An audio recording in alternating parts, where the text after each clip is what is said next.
Hace muchos años atrás, en 2015, si no me equivoco, la Cámara del Crimen de Villa María condenó a una mujer por matar a su hijo, o mejor dicho, por mala madre. Es un caso muy parecido a lo que le ocurrió a Belén. Esta mujer no es el nombre real, pero que a raíz de una película que se conoció no solo en Argentina, sino en el mundo, la situación de violencia obstétrica que sufrió Belén y que a partir de allí se desató una cuestión penal que terminó con Belén presa y por suerte y porque tuvo abogados feministas, ya está en libertad y sabiendo que no cometió ningún delito. Un caso similar vivió Paola Ortiz, esta mujer condenada por la Cámara del Crimen de Villa María. Una de sus defensoras es Julia Luna, quien está en contacto con nosotros. ¿Cómo le va, Julia? Buen día. Hola, buen día. ¿Cómo estás, Patricia? ¿Todo bien? Bien, gracias. Bien, y pensando en el tiempo que lleva Paola detenida por por una situación médica, no por un crimen. Sí, ella hace 13 años que está privada de la libertad. La condena, como bien vos decías, fue en el año 2015 en Villa María, porque ella es de una localidad cercana, es de Villanueva, y la condena en la Cámara Criminal y Correccional de Villa María en el año 2015. Paola tuvo un parto en avalancha, que es una emergencia obstétrica. Son partos repentinos, que no te dan tiempo de nada, de acudir en búsqueda de ayuda, de acudir al hospital, y a raíz de ese parto tuvo un bebé que nació sin vida y la condenaron a homicidio calificado por el vínculo. Claro. Ella hace 13 años que está presa y en el primer periodo de tiempo estuvo en la cárcel de Villa María, donde recibió muchos malos tratos por parte de sus mismas compañeras, justamente claro, por el delito por el cual había sido condenada, ya que este delito acarrea algo muy fuerte que tiene que ver con el mandato de la maternidad. Entonces hay un estereotipo muy fuerte hacia las mujeres que son condenadas por acusadas de matar a sus hijos. En realidad este crimen, o en realidad por lo cual se la condena a Paola, no es un crimen, como bien vos decías, sino que es una emergencia obstétrica. Son cuestiones de salud que están relacionadas a los derechos sexuales, reproductivos, no reproductivos. Así como vos nombrás, Belén, tiene que ver con un aborto espontáneo. El caso de Paola tiene que ver con un parto en avalancha, y son cuestiones médicas que atraviesan las mujeres, que tienen que ver con sus procesos gestacionales, con sus procesos reproductivos, que deben ser atendidos en el hospital y no por parte del sistema judicial. Claro. En el caso de Paola, ser una mujer de escasos recursos, tuvo una defensa pública, no fue escuchada durante todo el proceso judicial, y ahí hay una violación al principio del debido proceso, también al principio de inocencia, porque, como te decía, hay una prueba que se incorpora en el proceso que tiene que ver con no se pudo acreditar el nacimiento con vida. Entonces ahí, en caso de dudas, se está a favor del imputado, y en este caso claro, fue al contrario. En caso de dudas se aplicaron todos los prejuicios del mandato de la maternidad, prejuicios de género. Entonces por eso es que en el año 2024 presentamos un recurso de revisión junto con una colega que es Rocío García Garro, desde una organización que se llama Católicas por el Derecho a Decidir, que trabaja temas relacionados a derechos sexuales y reproductivos. Presentamos este recurso para que se revise esa condena, porque tenía un montón de estereotipos, y además acompañamos una prueba nueva, que es un informe técnico de una doctora que es Estela Maris Manzano, con un informe técnico médico que acredita justamente las condiciones en las que se da un parto en avalancha. Claro. Junto con esta prueba lo presentamos en el Tribunal Superior de Justicia de la provincia de Córdoba, que es el máximo tribunal que tiene la provincia, para que se revise y se revierta la condena en pedido de su libertad y de su absolución. Hace 2 años ¿Qué respuesta tuvieron? Hace 2 años, exactamente. Fue el 22 de abril que lo presentamos en el 2024 y ya pasaron 2 años, se cumplieron 2 años la semana pasada. Y ahí, la semana pasada, porque desde que presentamos el recurso de revisión, empezamos a buscar ayuda jurídica, por así decirlo, en organizaciones de la sociedad civil que presentaron a amicus curiae. La figura del amicus curiae significa amigos del tribunal, y que lo que aportan estas organizaciones tienen que ver con argumentos técnicos sobre los temas que vienen trabajando. Y es así que en el proceso se presentó la Facultad de Filosofía y Ciencia de la Universidad Nacional de Córdoba, se presentó INESIP, se presentó CLACAE, se presentaron Abogadas por el Chaco, FUNDEPS, el CELS, instituciones importantes. Son instituciones que lo que aportan, digamos, es una mirada técnica, claro, en relación al proceso. ¿Fueron admitidas como amigos del tribunal? No se admitieron en ningún momento, pero lo que nos dijeron fue que en el momento de dictado de la sentencia, ahí se van a receptar o rechazar los amicus curiae presentados. Bien.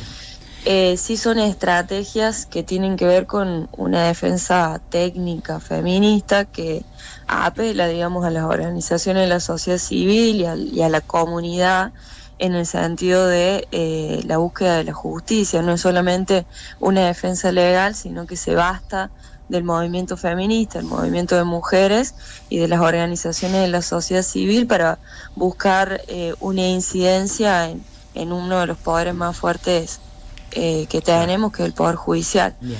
Que criminaliza de este modo a las mujeres de escasos recursos que atraviesan situaciones en la emergencia. Julia, contame, ¿cuál era el contexto de vida cuando Paola parió a su tercer hijo en estas condiciones, y que, como ustedes estiman, o por lo menos no hay indicios que haya nacido con vida, pero ustedes estiman claramente que nació muerto? Contanos cuáles eran las condiciones económicas, de violencia que vivía Paola. Paola ya tenía 3 hijos al momento de este parto. Esos 3 hijos fueron acompañados por un sostén que fue su ex suegra, que era una figura para ella muy importante, maternal, y la acompañó en todos estos procesos gestacionales, para sacar turno en el hospital, bueno, etcétera, claro, todo lo que acarrea, digamos, un parto. Este hijo lo tuvo en una situación de absoluta vulnerabilidad y precariedad. Fue en la casa de su ex suegro, donde le prestaba una piecita. Ya no estaba su suegra. Ella estaba, claro, la suegra se había muerto. Claro. En ese momento ya no estaba esa figura protectora que le cuidaba. El ex suegro abusó de ella. A cambio de darle una piecita para vivir, seguramente. Sí, la amenazaba con esto, con correrla de la casa. Claro. Entonces estaba en una situación económica bastante difícil y vivía con su hijito de 5 años. De hecho, por momentos vivió al frente de tribunales de ahí de Villa María, vivió en la plaza, durmió en circunstancias en estos lugares, en la búsqueda de dónde dormir, digamos. Claro. Por peleas con el ex suegro se tenía que ir de la casa y le corría. O sea, no tenía un trabajo estable, hacía changas en algunos lugares, pero estaba en una situación de absoluta precariedad y de ausencia de redes también. Claro. Porque tampoco es que tenía hermanas, su mamá no tenía redes de contención que la acompañen en estos procesos. Sí. Entonces, en esa situación de absoluta vulnerabilidad es que tiene el parto en una situación de emergencia, que, como te decía, un parto en avalancha, una emergencia obstétrica que no le da tiempo de acudir en búsqueda de ayuda.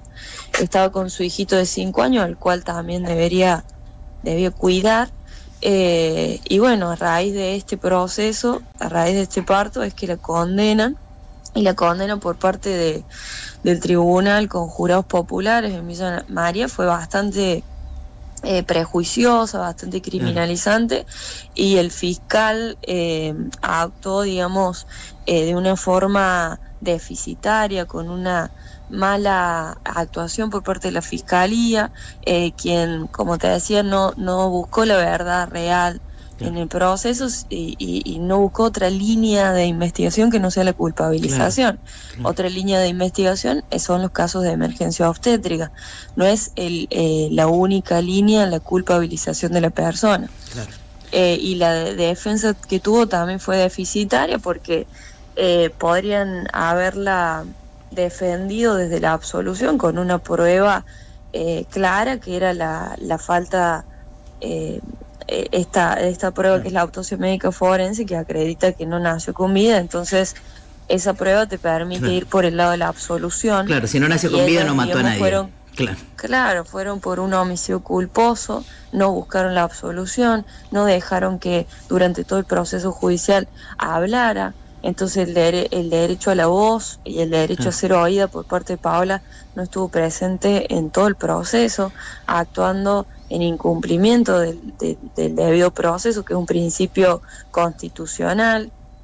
Entonces, con todas estas deficiencias es que llega Paola con una condena firme.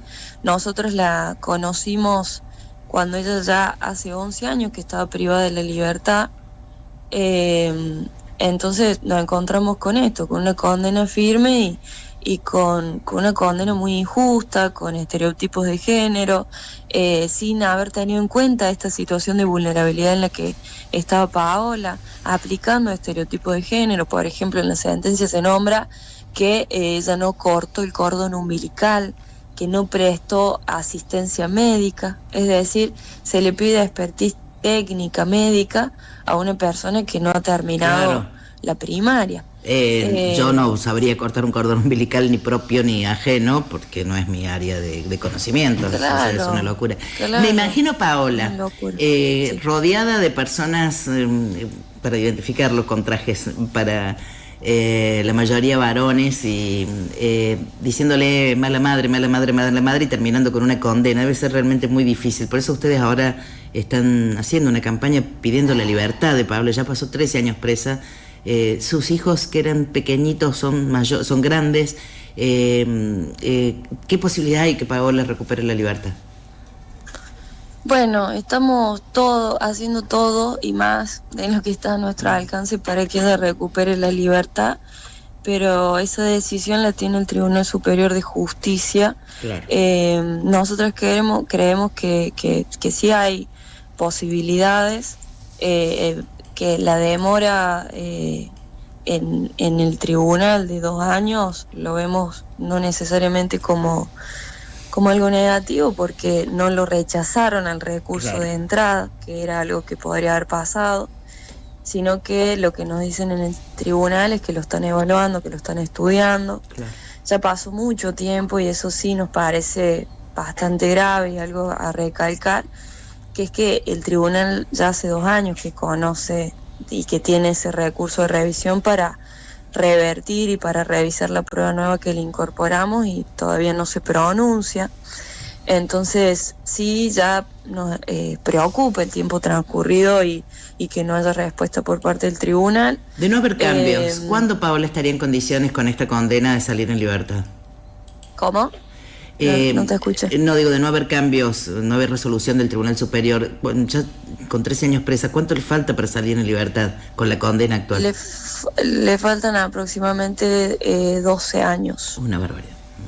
Es una barbaridad. Además, Paola tiene un hijito que, bueno, espera salir y encontrarse con su hijito y con sus otros hijos, que sus otros hijos nunca la vieron ni la fueron a visitar, porque no hubo una paternidad presente que lleve a esos hijos a la cárcel para que le puedan visitar a su mamá.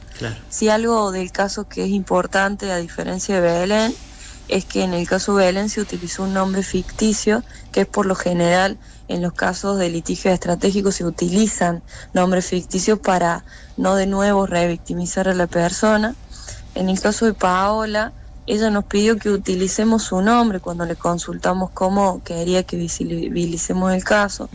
Nos pidió que sea específicamente su nombre por el trato que habían tenido no solo el tribunal, sino los medios de comunicación en lo público cuando tomaron su caso, acusándola de esto, de mala madre, de mata bebé, con una foto de ella, con sus datos personales. Entonces, lo que ella nos pide es que una retractación o una contar su historia con sus palabras y desde su lugar, con su voz, una voz que no fue escuchada por parte del tribunal y una voz que también excluyeron los medios de comunicación y más que excluyeron, lo tergiversaron de un lugar bastante amarillista, nombrándola como mata bebé, como mala madre, y no teniendo en cuenta sus condiciones de vida, cómo había sido específicamente los hechos. Entonces esto nos parece importante que de este modo, al tomar ustedes la nota y también cada vez que se visibilice el caso, se está reivindicando también la historia personal de Paola. Sí, me gustaría contarte algo que hicimos la semana pasada. Sí. También en el marco, como bien vos decías, de la campaña por la libertad de Paola, hay una página que es www.libertadparapaola.org, que ahí, digamos, hay folletos de la causa para visibilizar, digamos, la lucha, y está todo el caminito que venimos haciendo. La semana pasada, en La Piojera, que es un centro comunitario cultural de la ciudad de Córdoba, de Barrio Alberdi, organizamos una actividad que se llamó Canto por la Libertad de Paola Ortiz, en el cual participaron distintas bandas, una la Batucada Emergente, otra el coro feminista Luna Verde y otra Enganchate Cancán. Entonces, a través de la música y del canto se sumaron estas bandas en pedido de la libertad para Paola. Ahí estuvimos con la psicóloga que está acompañando también el caso, porque que es Eugenia Altamirano, y contando un poco el caso y acompañando también las bandas desde una mirada artística, también comunitaria, y en apoyo al pedido de la libertad. Sí, este año se hace en Córdoba el 39º encuentro de mujeres en Córdoba, entonces también estas acciones se enmarcan también en este encuentro que hace muchos años se realiza en Argentina y que este año tiene sede en Córdoba. Julia, así que sí. Muchísimas gracias por este contacto con la radio del centro del país. Te mando un abrazo desde acá y estaremos, por supuesto, atentas a cómo continúa esta campaña de libertad para Paola. Que tengas buen día. De nada, y muchísimas gracias por visibilizar la causa. Gracias. Que tengan buen día también. Hasta luego.